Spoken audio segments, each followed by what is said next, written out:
తగిలే రాళ్ళని పునాది చేసి ఎదగాలని, తరిమే వాళ్ళని హితులుగా తలచి ముందుకెళ్ళాలని,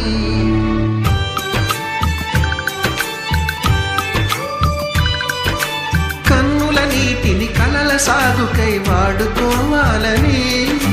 కాచే నిప్పుని ప్రమిదగా మలచి కాంతి పంచాలని, గుండెతో ధైర్యం చెప్పెను, చూపుతో మార్గం చెప్పెను, అడుగుతో గమ్యం చెప్పెను, నేనున్నానని నీకేం కాదని, నిన్నటి రాతని మార్చేస్తానని.